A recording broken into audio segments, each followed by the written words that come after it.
आप क्यों बोलते हैं बाबा जी?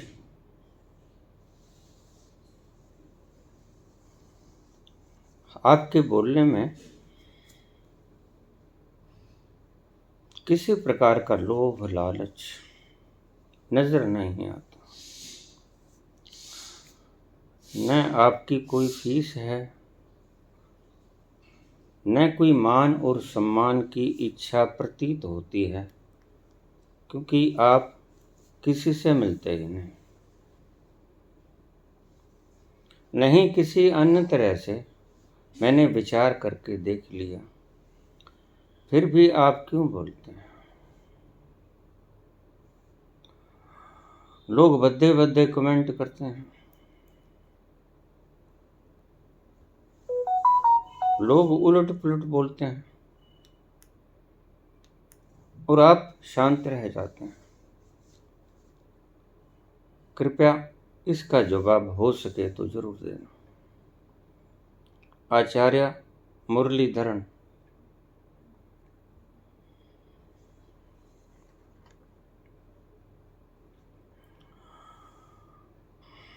सवाल जायज है,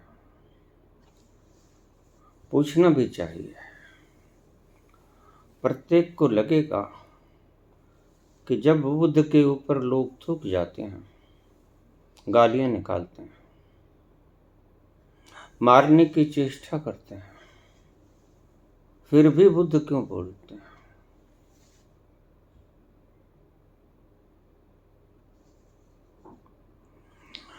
ईसा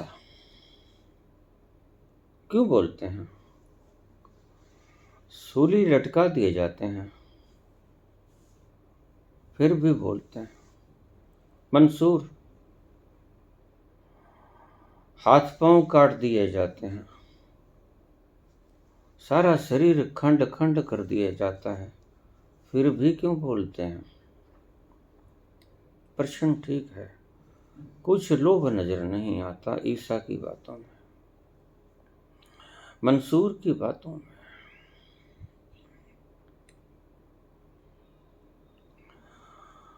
प्रश्न बड़ा जायज है, पूछा भी जाना चाहिए।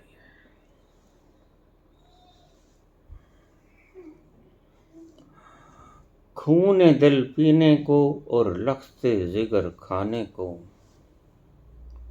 खून दिल पीने को और लख्ते जिगर खाने को, ये सजा मिलती है लैला तेरे दीवाने को।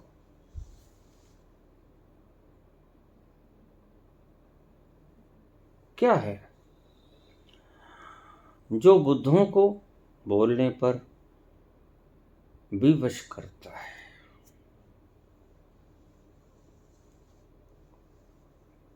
और क्या कसूर है उनका?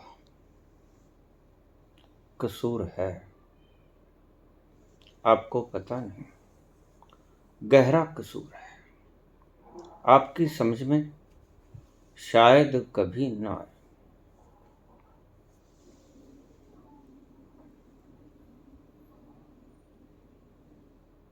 जो बोला नहीं जा सकता, उसको बोलने की चेष्टा करते हैं बुद्ध। जो कहा नहीं जा सकता, उसको शब्दों में ढालने की चेष्टा करते हैं बुद्ध। जो भावातीत है, उसको भाव से ओत प्रोत करने की चेष्टा करते हैं बुद्ध। खूने दिल पीने को और लख्ते जिगर खाने को, ये सजा मिलती है लैला तेरे दीवाने को। इसी चीज की सजा मिल जाती है। जो कहा नहीं जाता, कहने की चेष्टा करते हैं, तो चेष्टा ही बंद कर दें, न बोले। चेष्टा करने की आवश्यकता क्यों है? आवश्यकता उन्हें तो नहीं, लेकिन ये जो लोग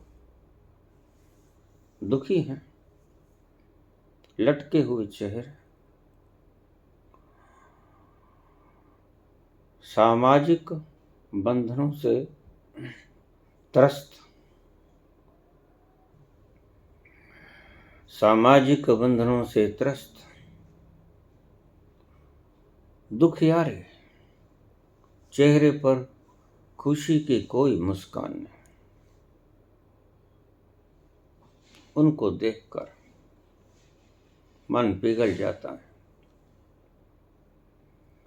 संत हृदय नवनीत समाना। संत का हृदय मक्खन के समान कोमल होता है। थोड़ा सा ताप लगा, पिघल गया। कारण कोई नहीं मिलेगा,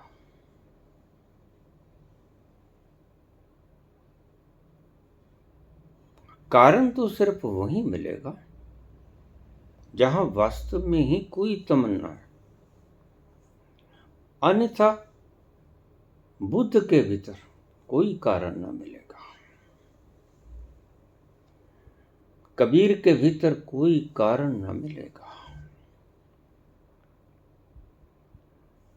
अपनी चदरिया बुनते हैं और अपना छोटा सा परिवार पालते हैं, मस्त रहते हैं, गुनगुनाते रहते हैं। ईश्वरीय प्रेम को भीतर ही भीतर गुनगुनाते रहते हैं। ये कसूर होता है उनका, इसलिए राजा उन्हें अपने दरबार में बुलाते हैं।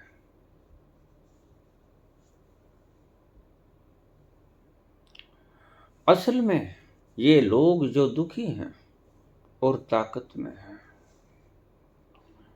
इनको उनकी अवस्था से अहंकार को ठेस लगती है। ऐसा ही खुशनुमा जीवन प्रत्येक व्यक्ति पाना चाहता है। सभी की भीतरी ख्वाहिश यही होती है, वो कोई भी हो, कंगाल से लेकर राजा तक एक ही इच्छा होती है, सही पूछो, वो होती है उस परम खुशी को पा लेना। उसके बहाने तुम जितने भी चाहे गढ़ लो, उसके रास्ते तुम कितने ही बना लो, उसके कारण आप कितने ही मार्ग छान लो, अपने आप को भ्रम में रखने के लिए धन कमा लो,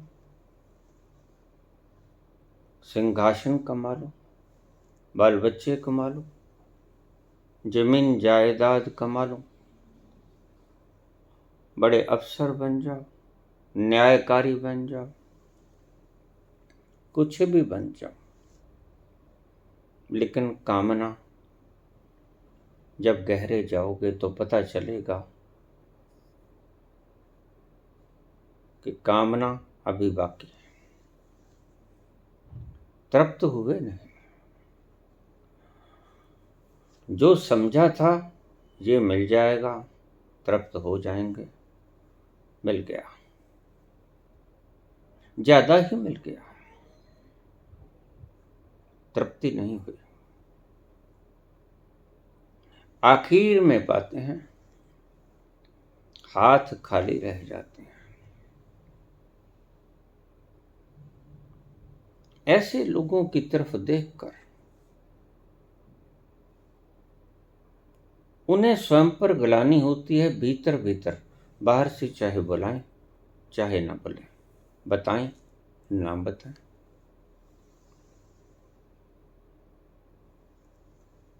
आप कोई प्रश्न पूछते हो, मैंने तो कुछ भी नहीं बोला, बोलने वालों ने बहुत कुछ बोला।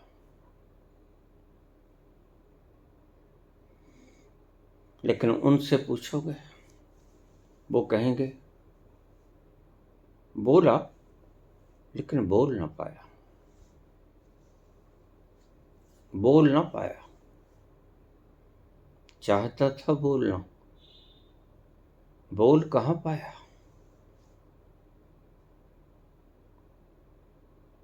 आपका दुख हरने को आप भी इसी मस्ती के संगीत की धुन है, 24 घंटे सुनते रहो और ता उम्र सुनते रहो। आपको दुख की कोई छोह भी प्राप्त ना हो, छू भी ना सके।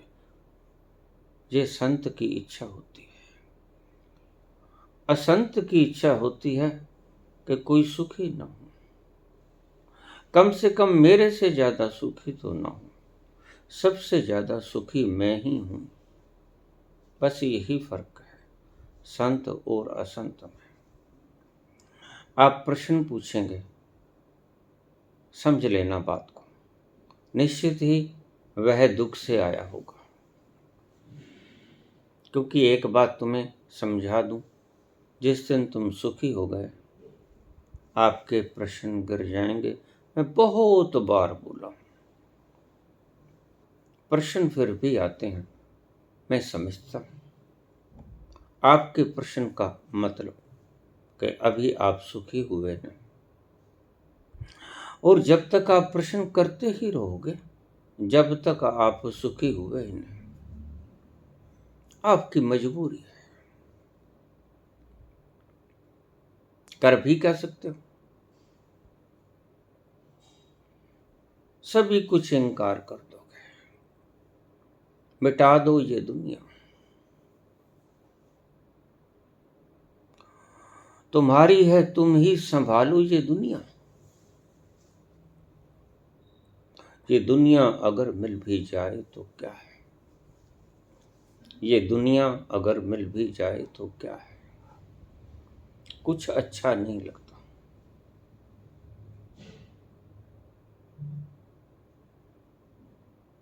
आग लगा देने को जी करता है इस दुनिया को। दुनिया चूमने योग्य है, आग लगाने योग्य नहीं। संत की नजरों से देखोगे तो दुनिया उसकी कारीगरी है, सृष्टि सृष्टा की सृजना है, बड़ी प्यारी है, देखने वाली नजर चाहिए। मजनू रोया करता रात रात पेड़ों के साथ लिपट कर, बड़े ऊंचे ऊंचे बुरी तरह से रोया करता। राजा ने पता किया मजनू है, बुलाओ। बुलाया गया, क्या बात, मुझे लैला चाहिए। राजा चौंका,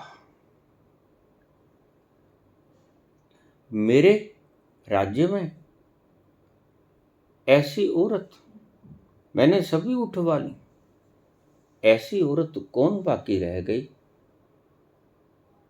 जो मैं स्त्रियों को उठा के लाया उनसे भी ज्यादा सुंदर हो गई।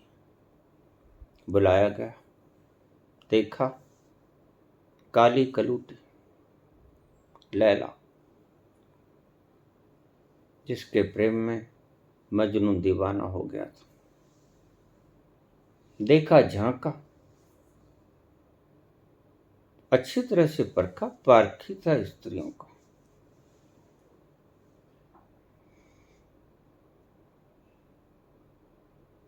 अरे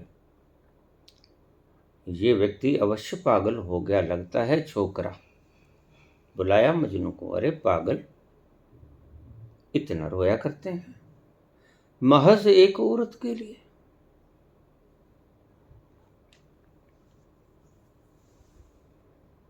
ठहर, मैं तेरा इलाज करता हूं।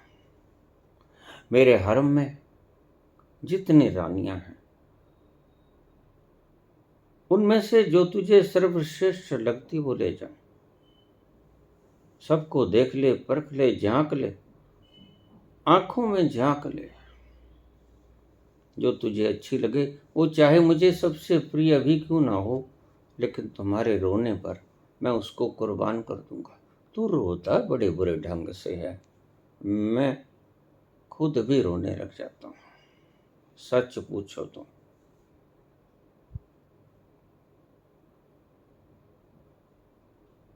मेरी भी एक प्रेमिका गुजर गई जिससे मैं बहुत प्रेम करता था। वह मुझे आज भी भूले नहीं भूलती। मैं तुम्हारी पीड़ा को अच्छी तरह समझता हूँ। तू जा, आदेश दे दिया अपने मंत्रियों को। हरम की सभी स्त्रियां बाहर बुलाई गई, एक लाइन में खड़ी कर दी गई। मजनू से कहा, देख ले अच्छी तरह, जो अच्छी लगे ले जा, और एक अच्छी लगे एक ले जाओ, ज्यादा अच्छी लगे ज्यादा ले जा। आज तेरे ऊपर दिल फिदा हो गया है। तेरा रोना इतना बुरा मुझे त्रस्त कर जाता है, मेरा हृदय खुद पिघल जाता है। अरे मेरे पास इतना है, तू रोए, स्त्री के लिए रोए, अच्छा नहीं लगता। तू ले जा। मजनू आज्ञा अनुसार एक एक स्त्री को देखने लगा। आखिर तक हरम की सभी स्त्रियों को देख लिया। राजा बोला, हाँ बोल, कौन कौन सी स्त्री तुझे जची, अंगुली कर दे और ले जा। रथ में सवार करके तेरे घर भेज देता हूं, साथ में तू चले जाना।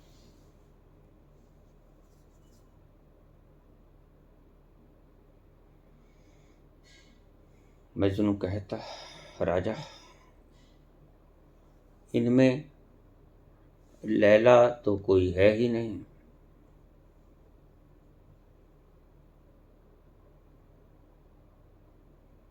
माथा ठोक लिया राजा ने।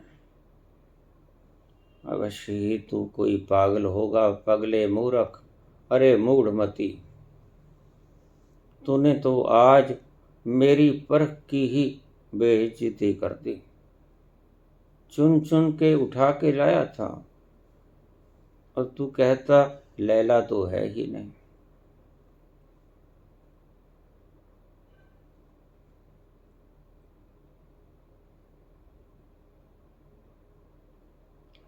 मजनू कहता, राजा लैला को देखने के लिए मजनू की आंखें चाहिए।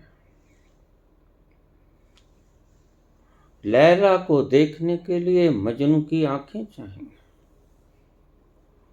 तुम लैला को देखना तो चाहते हो, मजनू की आंख पैदा नहीं कर पाते।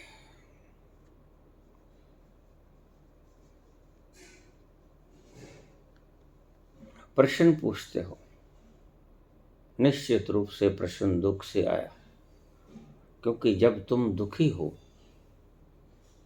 तो नाचोगे कैसे? जब तुम दुखी हो तो प्रेम के गीत गाओगे कैसे? जब तुम दुखी हो दूसरों के अपने वीणा के संगीत से मुग्ध कैसे कर पाओगे? नहीं कर पाओगे। दुखी व्यक्ति से निकला हुआ प्रश्न निश्चित ही ठीक नहीं होगा, और तुम दुखी हो, तुम्हारे से जो प्रश्न उठेंगे वो दुख से ही उठेंगे, और तुम्हारे प्रश्न का जवाब जो देते हैं ज्ञानी, बुद्ध, सिद्ध, वास्तव में उनके पास कोई जवाब नहीं।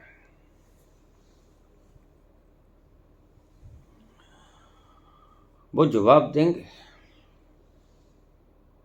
बोलेंगे उसके बारे में जो बोला नहीं जा सकता, और उसके बारे में बोलेंगे जो बोला नहीं जा सकता। तो आप खुद ही समझदार हो कि आप उससे तृप्त न हो पाओगे, क्योंकि जब बोला ही नहीं जा सकता तो बोल भी ना पाएगा संत। यही त्रुटि हो जाती है।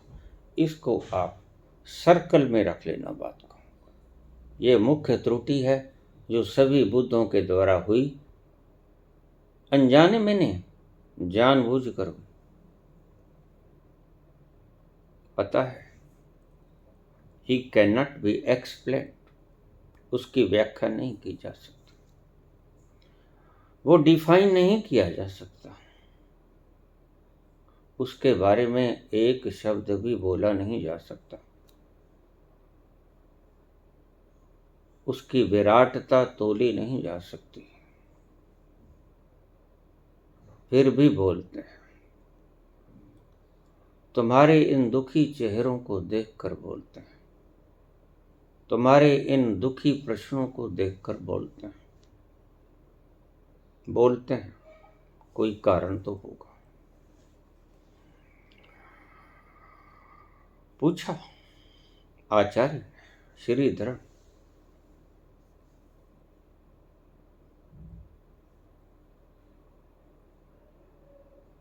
लगता नहीं कि आपका कोई लोभ होगा। जिसे मान चाहिए होता है वो बाजारों में घूमता है,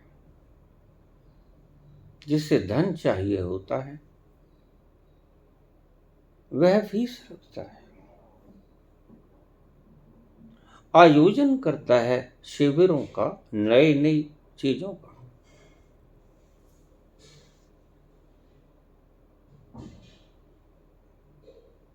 कुछ नजर नहीं आता, विश्लेषण करता हूं तो शून्य रह जाता हूं। कुछ नजर नहीं आता, फिर भी लोग क्यों ऐसे बद्दे बद्दे कमेंट करते हैं। उनकी मजबूरी, क्या कर। उनका प्रश्न जायज था, उत्तर संतुष्ट न कर पाया। इसको ठीक से समझ लेना।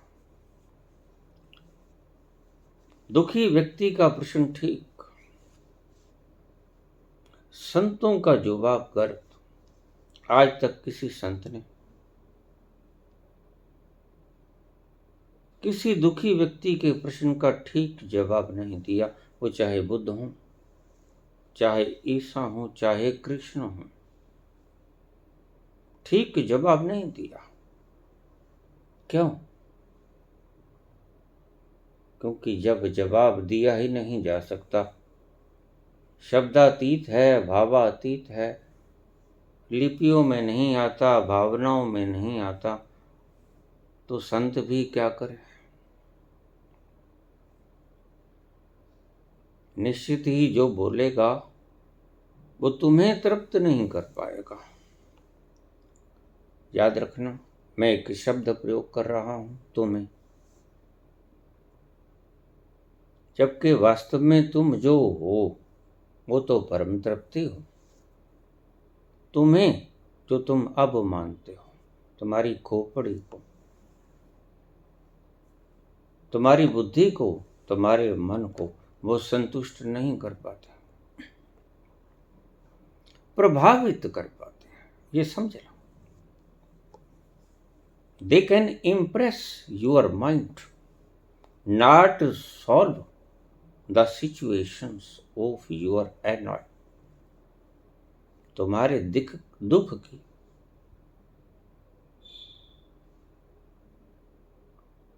नहीं कर सकते वो समाप्ति, तुम्हें प्रभावित कर सकते हैं, तो तुम हो जाते हो। और जिससे तुम प्रभावित हो गए उसको तुम ठीक समझ लेते हो। बस यही मुसीबत है। इट्स द बेसिक रीजन, मूलभूत ये कारण है। संत भी जानते हैं। बोला, बोल बोल के आखिर में पाया जब धन्यवाद करता हूं, एक मायूसी भीतर रहती है। नहीं बोला गया। सदा ही देखा होगा आपने, समाप्ति के वक्त मैं खुद मायूस होता हूं।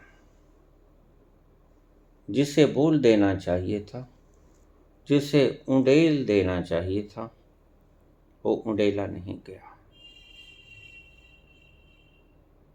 हम भी मजबूर हैं, क्योंकि वो उंडेला जा नहीं सकता जो साधन आपके पास।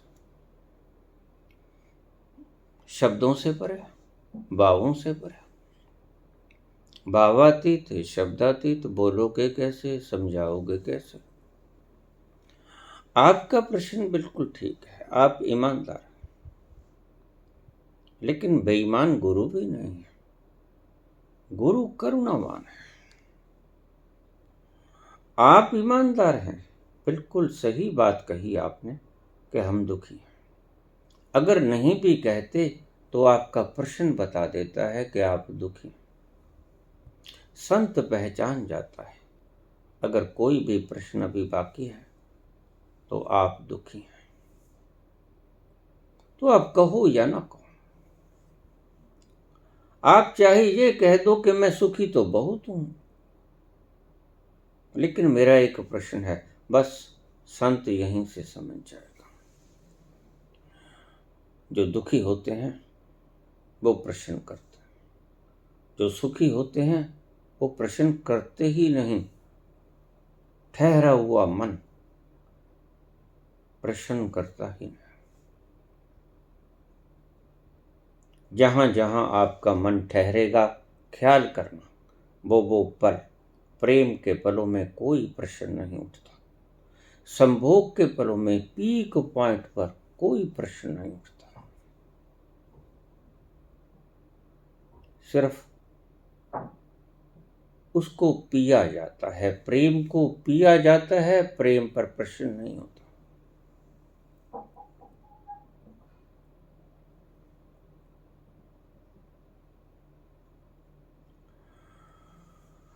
आप प्रश्न करते हो, एक बात निश्चित है कि आप अभी सुखी नहीं हुए, और सुखी प्रत्येक जीव होना चाहता है। एंटायर डिमांड है प्रत्येक जीव की, मैं बोलता हूं।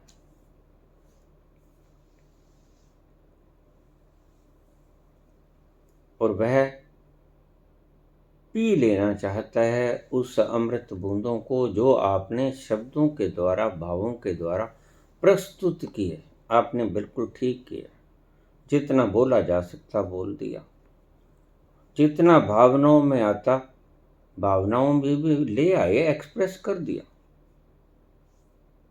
लेकिन कोई भी संत, अवतार, पीर, पैगंबर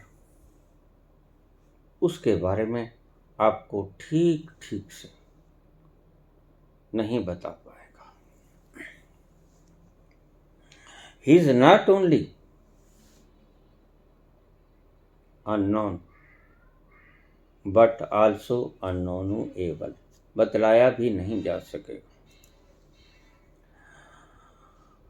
ना बतलाया गया, ना जाना गया, ना जाना जा सकेगा, ना बतलाया जा सकेगा। फिर ये संत लोग झक क्यों मारते हैं? इसी से आप दुखी होते हो। बड़ी आशा रख कर जाते हो यहां समाधान हो जाएगा। समाधान मिलता नहीं। समाधान तो होता है संत के पास। ऐसा नहीं है कि समाधान संत के पास नहीं होता।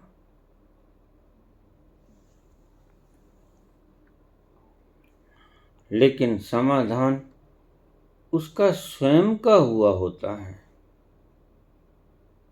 और स्वयं का जब समाधान हो जाता है तो आपकी तरफ देखकर उसके मन में उठता है कि इसको भी दुखों से निवृत्त कर दूं। भावना शुभ है, अति शुभ है।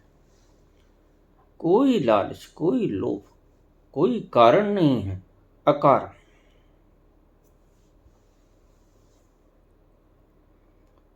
अकारण बिखेरता है, अकारण अपनी शक्ति को व्यय करता है।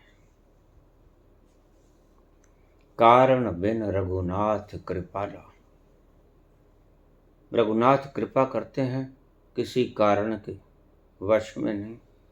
कारण बिन रघुनाथ कृपाला, बिना कारण के, सिर्फ आपका दुख हरण के लिए संत बोलता है। लेकिन काश कुछ ऐसा होता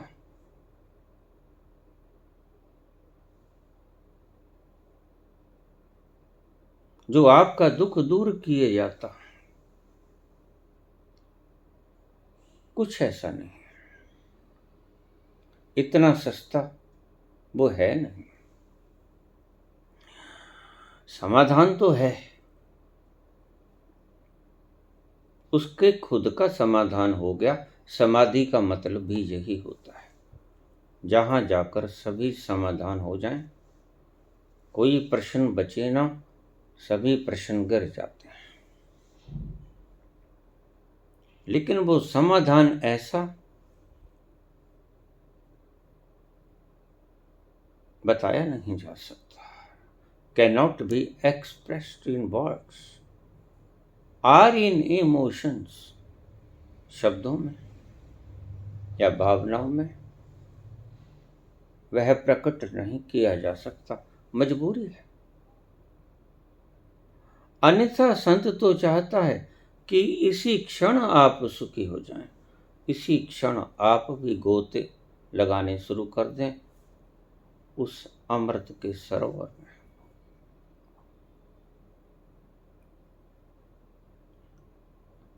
चाहता यही है वो, आपको दुख से मुक्त करना। अगर ऐसा संत नहीं चाहता तो वह संत है ही नहीं। संत हृदय नवनीत समान, थोड़े से कष्ट से आपके पिघल जाता है वो। क्या होता है, आप दुखी मन से प्रश्न पूछते हैं,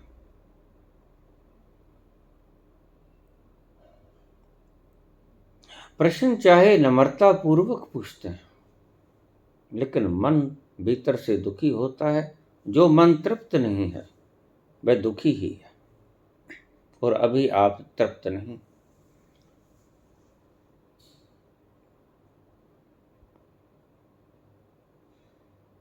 अभी आप सिर्फ प्रभावित हो,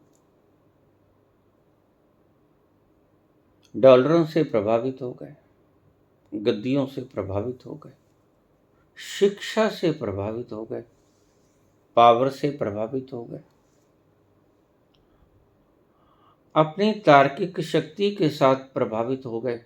लेकिन प्रभावित होते हो खुद से।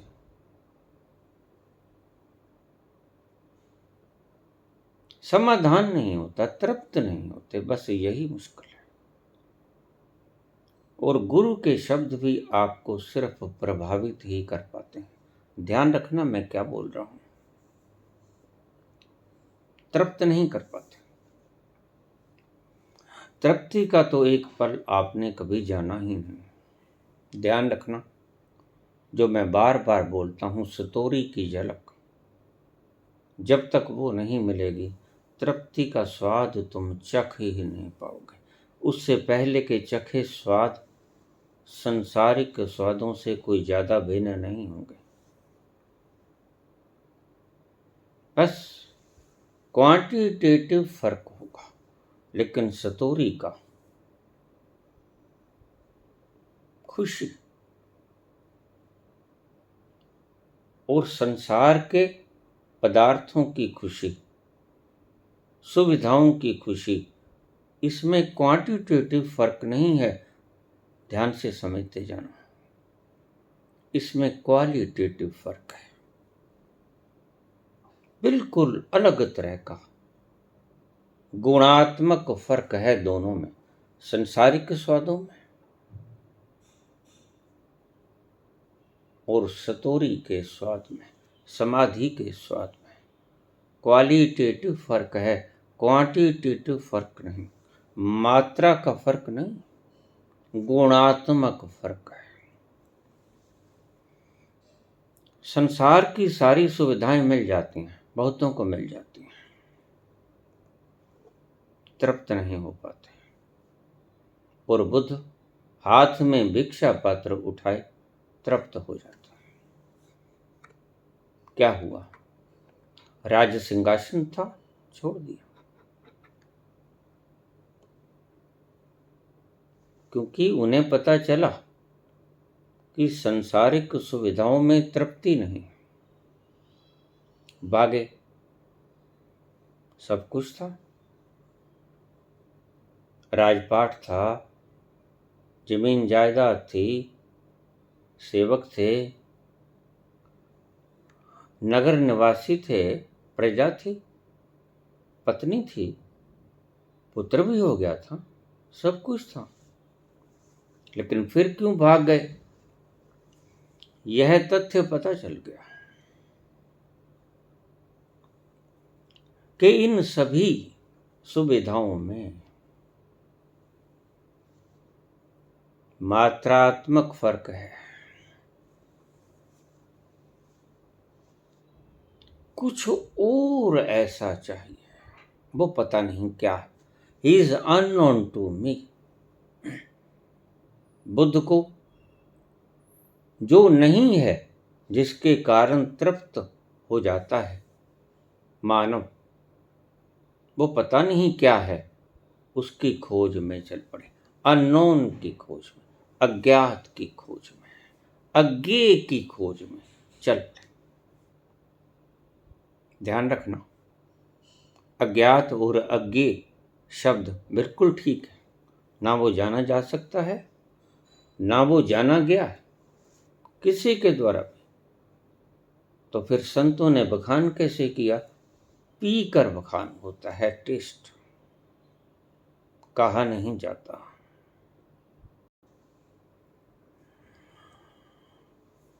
क्यों मार देते हो आप बुद्ध पुरुषों को? क्यों दुर्व्यवहार करते हो? क्यों गलत कमेंट करते हो? क्यों टांग देते हो सूली पर? क्यों जहर पिला देते हो?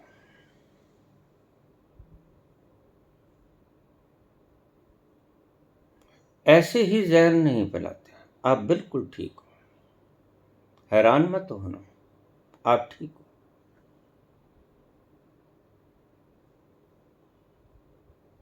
और संत भी बिल्कुल ठीक है। संत भी जो आप चाहते हो, उनसे अपेक्षा किए हो, वह आपको बताना चाहता है, बता नहीं पाता। संत भी ठीक, आप भी ठीक, तो फर्क कहाँ रह गया? फर्क, there is a misunderstanding between you and Buddha. एक मिसअंडरस्टैंडिंग है। आप जिसका स्वाद शब्दों में वर्णित चाहते हो, वह शब्दों में वर्णित होता नहीं। और बुद्ध ऐसा जानकर नहीं करते, होता ही नहीं, मजबूरी है, चाहते हैं। तो एक मिसअंडरस्टैंडिंग हो जाती है, दोनों के बीच में एक कॉन्फ्लिक्ट खड़ा हो जाता है, एक दूरी बन जाती है।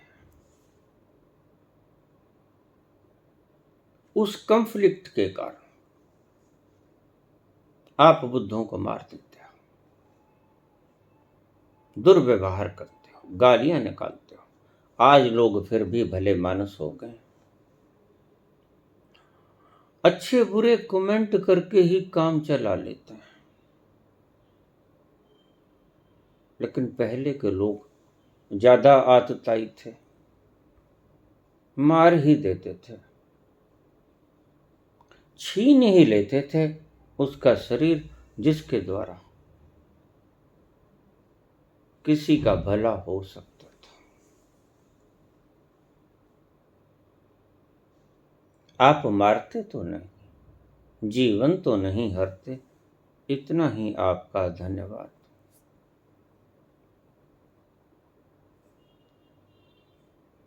प्रश्न पूछते हो, मैं भी जानता हूं।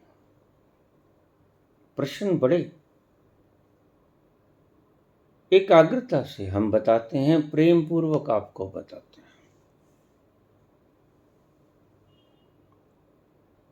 जहां डांटना होता है डांटते भी हैं, जहां प्रेम से पुचकारना होता है पुचकारते भी हैं। लेकिन आप प्रश्न पूछते हो अपनी पीड़ा के कारण, दुख के कारण, और बुद्ध जवाब देते हैं आपके प्रश्नों का करुणा के कारण। आपके दुख को उन्होंने अपना दुख समझ लिया। मैं भी कभी ऐसा ही था, तड़प रहा था, मछली की तरह भटक रहा था, पागलों की तरह। कैसे इनका दुख दर्द दूर कर दूं, सोचता है बुद्ध। उपाय कोई नहीं। क्यों? ढंग कोई नहीं, सुविधा नहीं है बोलने की, शब्द नहीं है, भाव नहीं है, और बुद्ध के पास कुछ है नहीं जिसे आप समझ सको। तो बुद्ध क्या करते हैं? एक रास्ता है, वो रास्ता आप पर डिपेंड करता है। बुद्ध इशारा कर सकते हैं, इसलिए बोलते हैं। पता है, शब्दों से नहीं, भावों से नहीं, शब्दातीत भावातीत इशारों से भी इशारे नहीं पहुंचते। पहुंचते शब्द भी नहीं, पहुंचते भाव भी नहीं, पहुंचते इशारे भी नहीं, लेकिन इन चीजों से, तीनों से इशारों का लक्ष्य भेदा जा सकता है।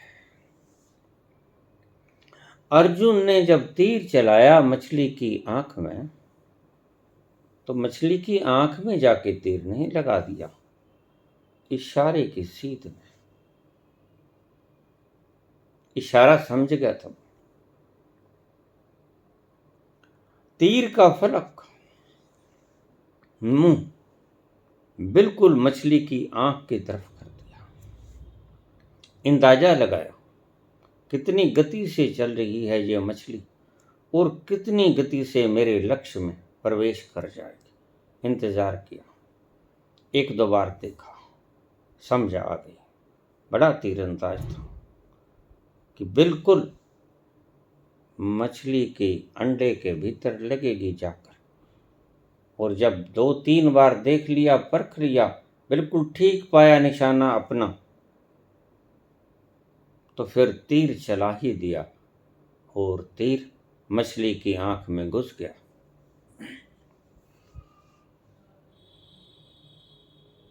इशारा, इशारा ही अर्जुन ने लिया, इशारा ही तुम समझ लो तो शुभ होगा।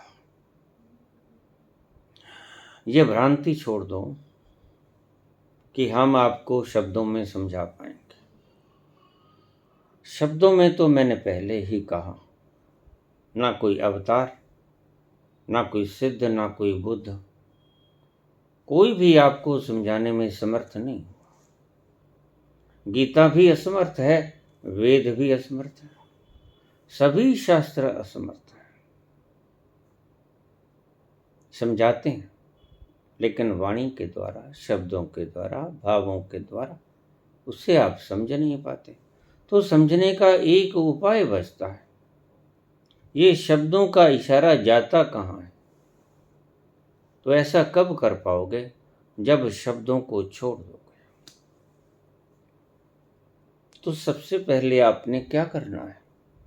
जो शब्द आपको किसी ने भी सिखा दी है, किसी किताब ने सिखा दिए, किसी गुरु ने सिखा दिए, चाहे मैंने सिखा दिए, चाहे किसी और पहुंचे हुए व्यक्ति ने सिखा दिया, उन शब्दों की सीध में देखना। अगर हम भाव में हैं, उन भावों की गहराई की तरफ झांकना, भावों को छोड़ देना, शब्दों को छोड़ देना, उनकी गहराई की तरफ, इशारे की तरफ दूर तक देख लेना। शायद, मुझे विश्वास है, अगर आप इशारों की सीध, इन द स्ट्रेट लाइन, मैं इशारा करता हूं, यहां कुछ नहीं, अगर इसकी सीध में आप देख लो, दिख जाएगा लक्ष्य। उसी वक्त की इंतजार प्रबुद्ध पुरुषों को रहती है, उसे ही हम आंख खोलना कहते हैं। शब्दों से इशारा भी ले सकते हो आप, भावों से इशारा भी ले सकते हो आप, बस ये मात्र इशारे, ये तीर हैं जो आपको छोड़ने पड़ेंगे अर्जुन की तरह, उस मछली की आंख में निशाना साधने के लिए। अगर द्रौपदी जीतनी है अर्जुन को, तो उसे बड़ी शांति से साधना होगा लक्ष्य, फलक का निशान, और छोड़ देना होता, और जीत लेगा वो द्रौपदी को। ऐसा ही आपने करना है। अगर ईश्वर में प्रवेश चाहिए तो इशारों को झांकना, शब्दों को छोड़ देना, भावों को छोड़ देना। जितने शब्द अब तक इकट्ठे किए वो आपको पजल किए जाते हैं, क्योंकि सभी ने इशारे अलग अलग रास्तों के किए हैं, और आप बहुआयामी हो गए हो, मल्टी डायमेंशनल। इशारे आपको खुद को नचाते हैं। कोई इशारा कहता इधर चलो, कोई इशारा कहता उधर चलो, आप खुद ही गुमराह। मैं कहता हूं प्रबुद्ध पुरुष जो भी इशारा करता है, उस इशारे की सीध में देख लेना, इन द स्ट्रेट लाइन। चाहे बुद्ध कहते हैं, महावीर कहते हैं, उनके रास्ते कितने भी जुदा क्यों ना हों, लेकिन अगर आपकी नज़र उनके इशारों की सीध में चली गई तो आप इसी क्षण प्रबुद्ध हो सकते हो।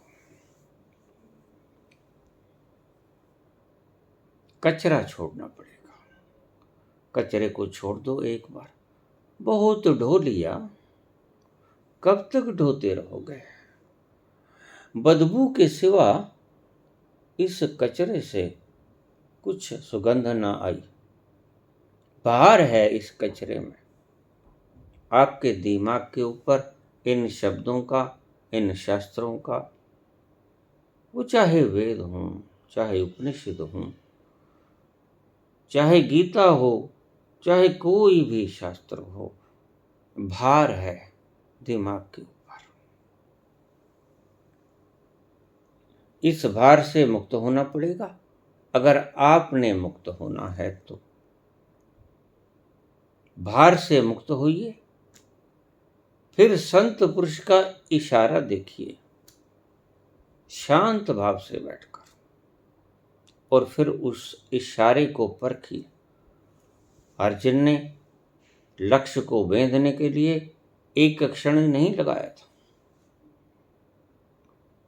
वह काफी मिनटों तक बार बार प्रयोग करता, भाव से साधता निशाने को, और भाव से जब उसने देख लिया 2-4 बार आजमा के कि मेरा बिल्कुल सही निशाना मछली की आंख में जाता है, फिर उसने चला दिया।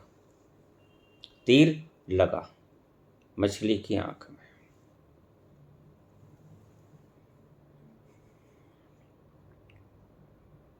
शब्द किसी के भी दिए हों, ये शब्द एक फल की तरह है।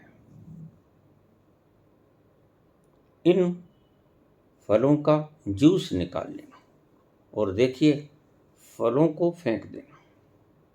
शब्दों के भीतर जूस है, उन्हें मैं इशारा कहता हूं, उन्हें पी लेना। शब्दों के छिलकों को फेंक देना, इनमें कोई सार नहीं। शब्द छिलके, शब्दों का भीतर का जूस तो संत बोल ही नहीं पाए।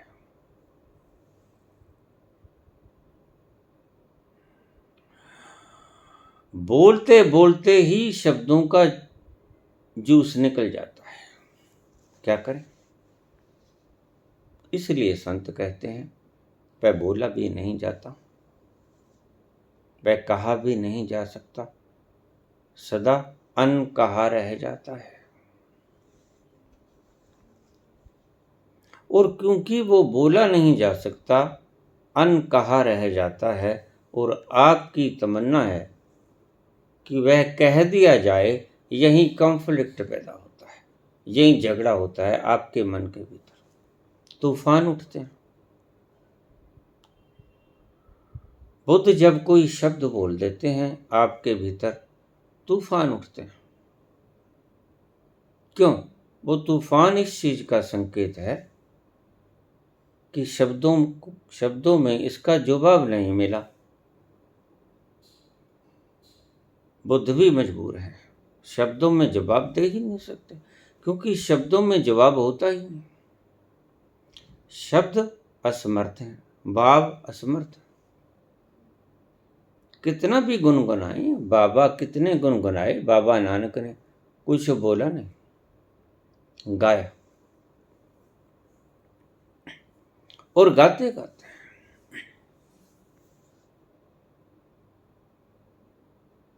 उन्होंने व्यक्त किया।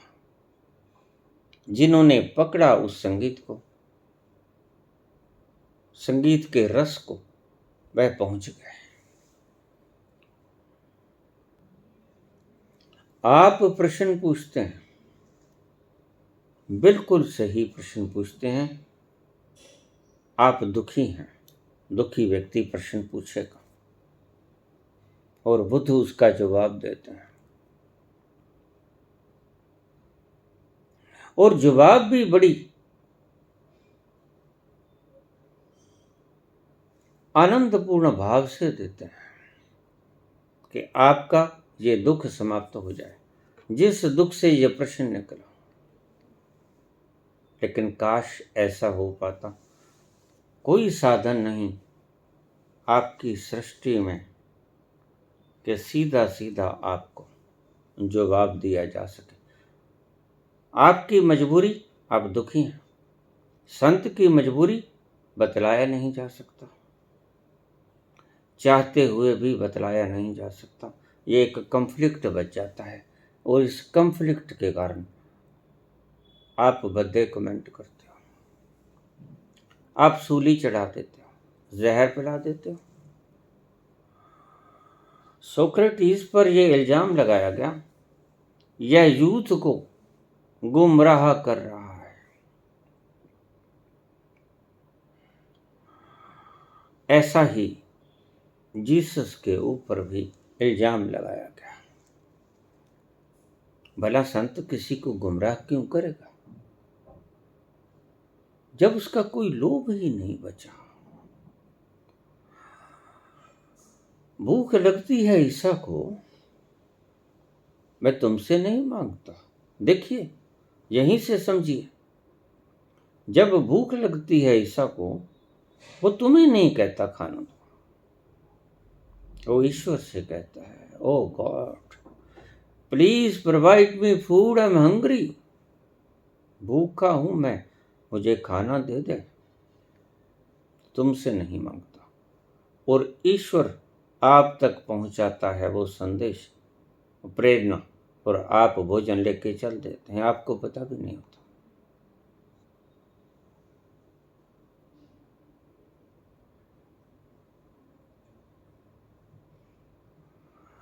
कोई कसूर नहीं आपका, बेकसूर। दुखी होना कसूर नहीं है।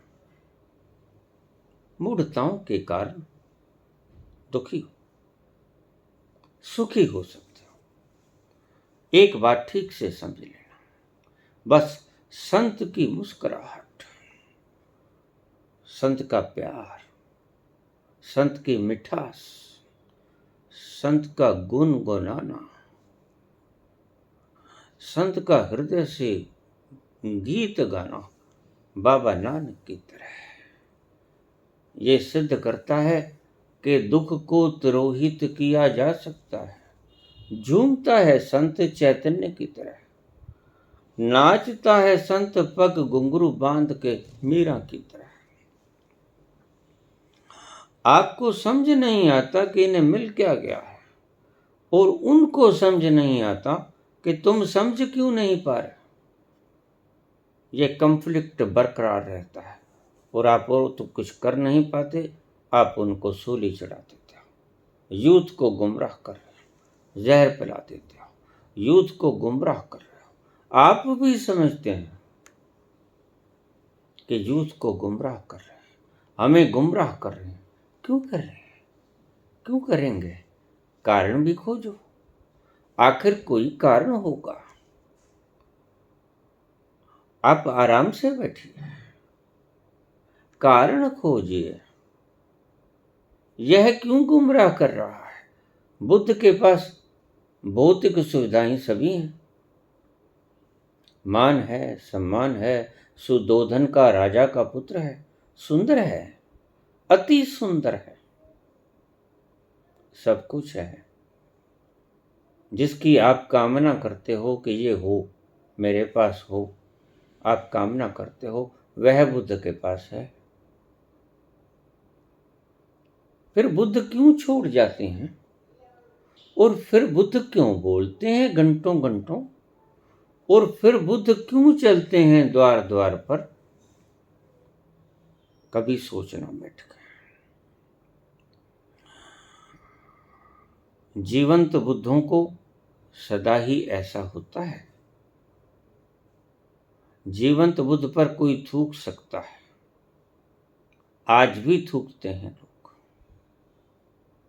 कोई दुनिया ज्यादा बदल नहीं गई, हाँ, आगे से शुभ हो गए, शुद्ध हो गए। आगे जितने आतताई लोग नहीं बचे। आगे सूली चढ़ा देते थे, अब शब्दों से सूली लगाते। फर्क तो है। तो पूछा, लगता नहीं कि कोई लोभ हो आपके। एक जगह पे बैठे, खाते पीते कुछ नहीं, कोई स्वाद नहीं चखते, कोई फल फ्रूट नहीं लेते, कोई रस नहीं पीते, सिर्फ शरीर को चलाने के लिए मात्र दूध लेते। कारण प्रत्यक्ष नजर नहीं आता, मैंने सब देख लिया। मान सम्मान भी नहीं चाहते, बाहर ही नहीं निकलते। हमारे सैकड़ों बार बुलाने से हम ही पहुंच जाते हैं, आप कहाँ आते हो? तो कारण तो पता नहीं लगा। फिर ये लोग आपके ऊपर क्यों कसते हैं फफ्तियां, आपके ऊपर थूकते क्यों हैं? कारण यही है। ये गलत नहीं, ये दुखी। और बुद्ध भी गलत नहीं है। आप थूक देते हो, बुद्ध कहते हैं ठीक, ये तो मैं समझ गया। आपने क्यों थूका पता है, क्योंकि आप दुखी हो, थूकोगे ही। आपने देखा, जब आप अति क्रोध में होते हो और कुछ शब्द बाकी नहीं रहते उस व्यक्ति के प्रति जिससे आपको घृणा है, तो आप क्या करते हो? थूक देते हो। थूक, ये सिर्फ एक भावना से अपनी उस घृणा को प्रकट करने का संसाधन मात्र है। बुद्ध जानते हैं यह दुखी है, अन्यथा कौन ऐसी दुर्मति रखेगा और अपने आप का वक्त बर्बाद करेगा, नींदों को खराब करेगा। और बुद्ध के ऊपर थूकने वाला आदमी आनंद पास में बैठा बुद्ध से कहता है, बनते आपने ये क्या किया? थोड़ा इशारा किया होता, हम 50,000 लोग उसका मलिदा निकाल देते। हम किस लिए बैठे? अज्ञानी हमेशा इसी तरह की बातें करेगा, उसकी मजबूरी है। आनंद अभी ज्ञान को उपलब्ध नहीं हुआ। आनंद ऐसी ही बातें कर सकता है। उसने की, जरा इशारा तो कर दो भंते, हम काहे बैठे? इसकी क्या औकात? ये आप पर थूक जाए, आप हमारे गुरु, आप हमारे ईश्वर। बुद्ध कहते रुको, आनंद रुको, ठहरो। अगर ये ठहरना आ जाए आपको भी, अगर ये एक्शन के वक्त आपको भी रुकना आ जाए, आपको कोई कुछ कह गया, सिर्फ 24 मिनट के लिए रुक जाओ, भूल जाओगे, प्रतिक्रिया ना कर सकोगे। 24 मिनट को छोड़ो, सिर्फ 6 मिनट ही रुक जाओ। एक घड़ी की आधी और फिर आधी, 6 मिनट रुक जाओ, आप प्रतिक्रिया नहीं कर सकोगे। क्या हुआ? वो प्रतिक्रिया गलत थी। अगर आप कर देते, वह दुखी है और बुद्ध परम सुखी है। बड़ा विशाल गैप है, पर्वत जैसा गैप है। आप धरती पे खड़े, पर्वत का शिखर बहुत ऊंचा। इतना गैप है आपकी सिचुएशन में। एक परम सुखी समुद्रों में गोते खाता हुआ, प्यार के, करुणा के, आनंद के, मदहोशी के, सुगंध के, सुख के, और एक दुखी, हर तरफ से दुखी, सर्कमस्टेंसेस से दुखी, सामाजिक व्यवस्थाओं से दुखी, अभावों से दुखी, शारीरिक पीड़ाओं से दुखी। कौन कौन सा दुख नहीं है आपकी जीवनी में? क्या कहूं, कैसे कहूं, आप खुद जानते हैं।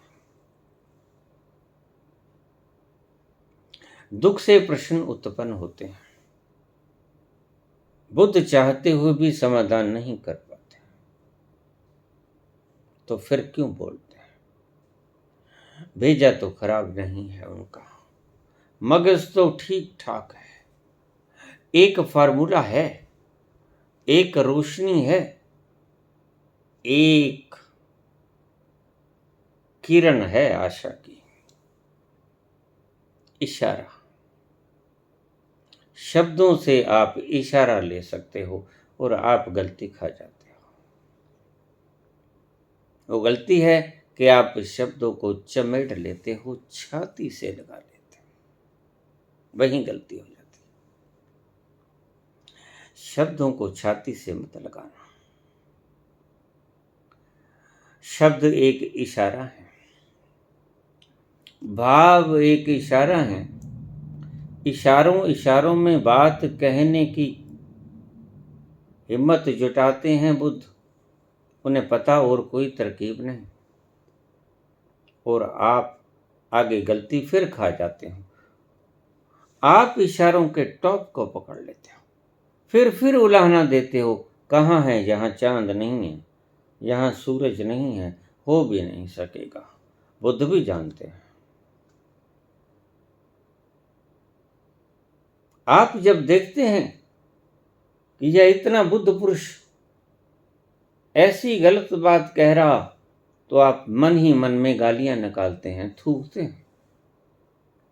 बुद्ध भी जानते हैं कि इस टॉप के ऊपर सूरज नहीं, इस टॉप के ऊपर चंद्रमा नहीं, लेकिन बुद्ध कुछ और दिखलाना चाहते हैं।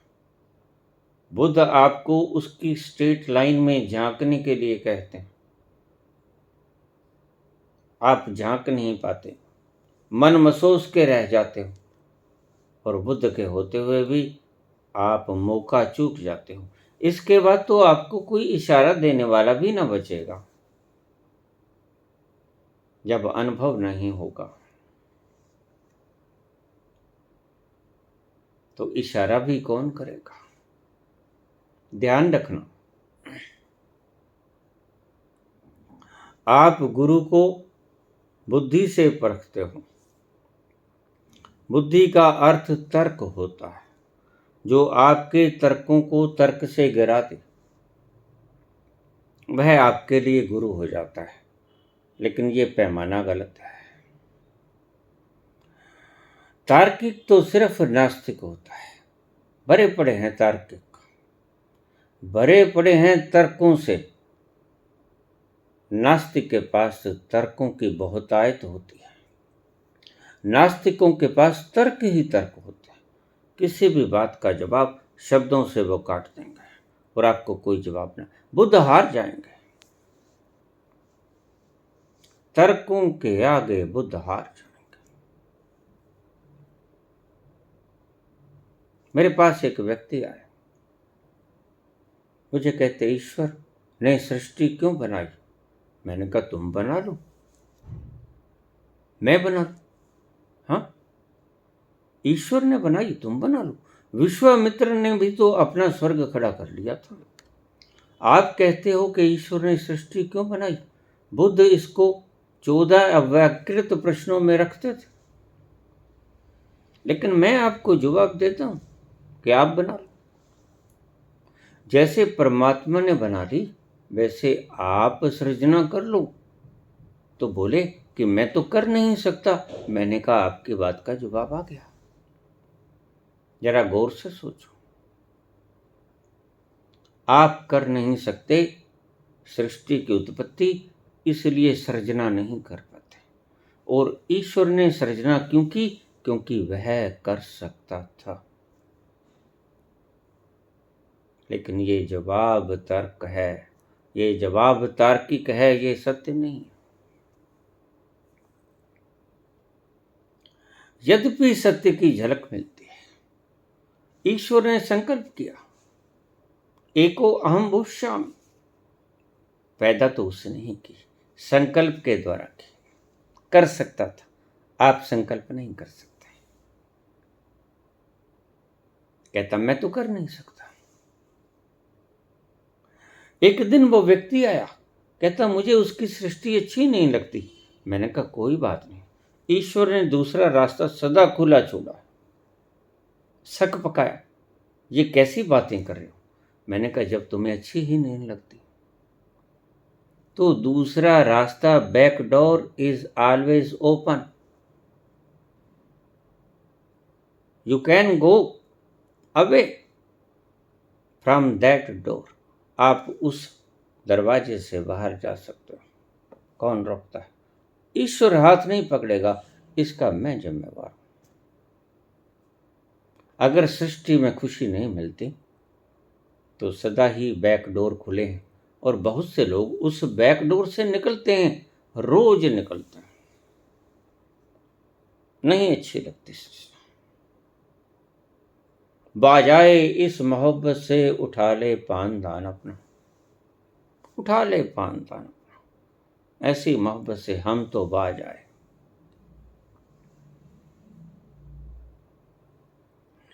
आप चाहते हो तर्कों को तर्कों से गिराने वाला गुरु, और मैं कहता हूं यहीं गलती खा जाते हो आप। बुद्ध तार्किक तो हैं, लेकिन तर्क के साथ एक और भी चीज है उनके पास जो मुख्य है। वो क्या है? वो है अनुभव। वो तर्क देते हैं अनुभव के आधार पर, और नास्तिक तर्क देता है आपकी व्यवस्थाओं के हिसाब से, सर्कमस्टेंसेस के हिसाब से, समाज के दृष्टिकोण के हिसाब से।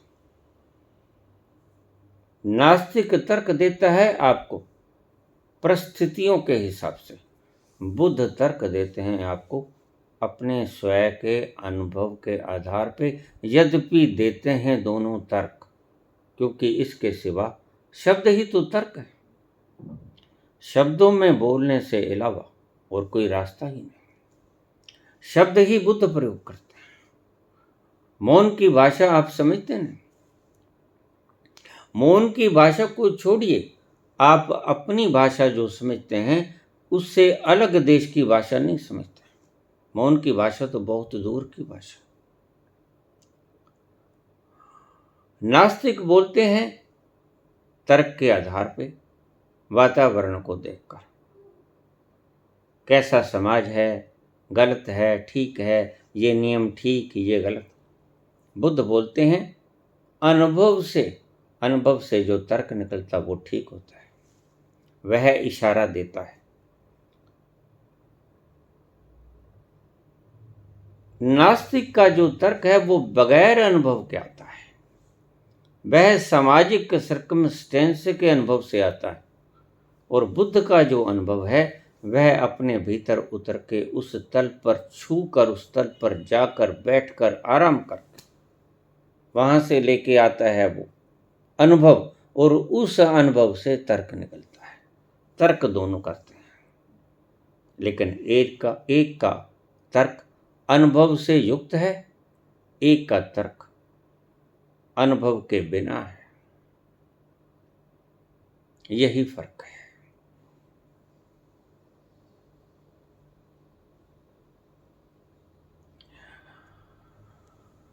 रस रूप में आपसे कहूं तो आप अपना दुख मिटाने के लिए बुद्ध से पूछते हो। बुद्ध मजबूर हैं, शब्दों के द्वारा आपका दुख मिटाया नहीं जा सकता। किसी ने नहीं मिटाया, कोई मिटा नहीं सकता। वहीं आप हतोत्साहित हो जाते और तूफान उठता है भीतर, हलचल मच जाती है, तृप्त नहीं होते। बुद्ध भी जानते हैं कि आप तृप्त नहीं हो पाओगे, लेकिन फिर भी बोलते हैं। आप अगला प्रश्न करते हैं, फिर भी वो जवाब देते हैं। लेकिन एक वक्त ऐसा आता है कि आपके तर्क का जवाब वो दे ही नहीं सकते। इसलिए बुद्ध हार मान लेते हैं। मेरे पास बहुत से लोग आए शुरू में, आओ शास्त्रार्थ करें, लेकिन मैं शुरू से ही जानता था इस बात को। मैं हाथ बांध लेता, प्रभु आप जीत गए, आपने तर्क कर लिया, मैंने शास्त्रार्थ कर लिया और मैं हार गया, और आप जीत गए। आप कृपा कीजिए, आप जाइए, क्योंकि इतना मूढ़ मैं नहीं हूं जितने आप हैं। आप शब्दों से ईश्वर को वर्णित करना चाहते हो, आप शब्दों से ईश्वर की व्याख्या करना चाहते हो, और मैं भली भांति जानता हूं कि शब्दों से ना ईश्वर की व्याख्या होती है, ना ईश्वर के संबंध में एक शब्द भी बोला जा सकता है। शब्द मात्र ही निर्बल हैं उसकी व्याख्या करने को। इसलिए कृपा कीजिए, आप जीत गए, मैं हार गया, यही आप चाहते थे, वो मैंने आपकी इच्छा पूर्ण कर दी। तो लोग हैरान होते, इससे तर्क करें भी तो कैसे, जब तर्क का जवाब ही इसने खत्म कर दिया। जो इच्छा थी हमारी कि हम जीत जाएं, ये खुद ही हार गया। सो इसलिए मैं आपसे कहता हूं, बहस मत करना। ईश्वर के बारे में बहस मत करना, बल्कि उसकी सृष्टि के बारे में भी बहस मत करना। सब कुछ बियॉन्ड एक्सप्रेशन है। उसकी सृष्टि के बारे में भी कुछ नहीं बोला जा सकता। कैसे उसने संरचना की, कैसे उसने सारे जगत की उत्पत्ति की, और कैसे उसने सारे जगत को एक सूत्र में बांधा, व्यवस्थापक ढंग से बांधा, वेल एस्टेब्लिश्ड। तो बाबा, मुझे कोई कारण नहीं लगता कि जिसके लिए आप बोलते हो। मुझे कारण लगता है, बुद्ध को कारण लगता है। हमारे भीतर ये उठती हैं भावनाएं, तरंगें कि इसका दुख दूर हो सकता है। हम कोशिश करते हैं, लेकिन एक तल पर जाके हमें हारना पड़ जाता है, और जहाँ हम हार जाते हैं वहाँ हम मौन हो जाते हैं। बहुत से लोग मुझे कहते हैं, बाबा आपने मेरे प्रश्न का जवाब नहीं दिया।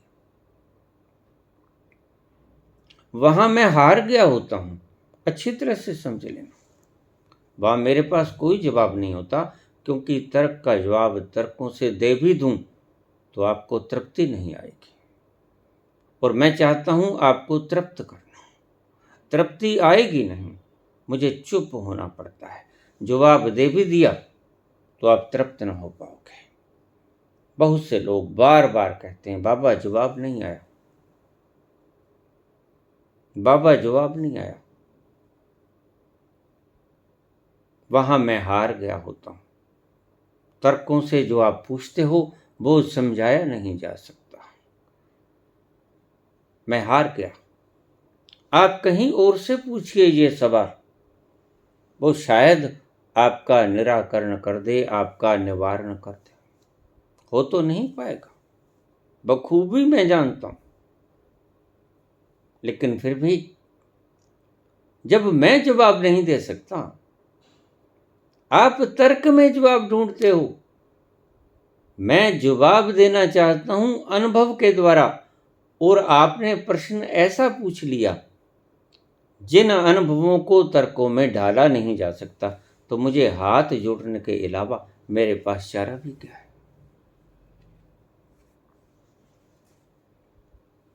अब कल ही किसी ने प्रश्न पूछ लिया,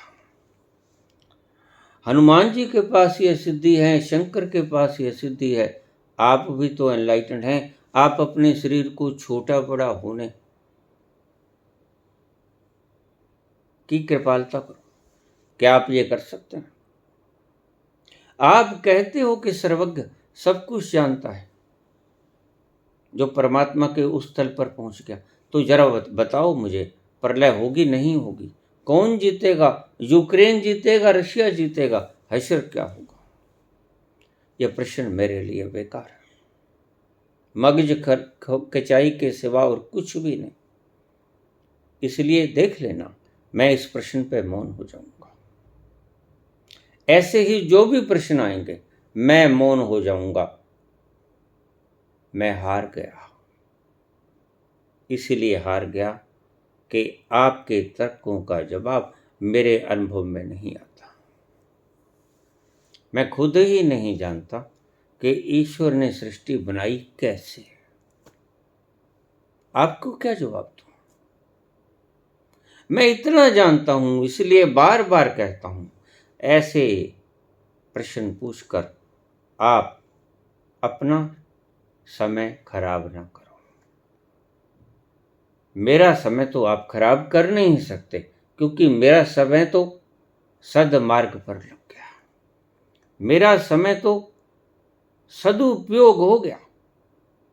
मैंने जो चाहा, मुझे जो चाहिए था, मुझे मिल गया। अब वक्त आपका खराब होगा, मेरा नहीं। मैं चुप हो जाता हूं। ऐसे बहुत से प्रश्न आते हैं, बाबा आप बोलते तो बड़ा प्यारा है, जचता नहीं जचेगा। बुद्धि को कभी जचा है? तर्क को कभी श्रद्धा की बात जची है? नहीं जची। आप कहोगे मीरा पागल हो गई है। मीरा हो गई मगन, ऐसी लागी लगन, मीरा हो गई मगन। वो तो गली गली हरि गुण गाने लगी, महलों में पली बन के जोगन चली। मीरा रानी दीवानी कहाने लगी, ऐसी लागी लगन, मीरा हो गई मगन।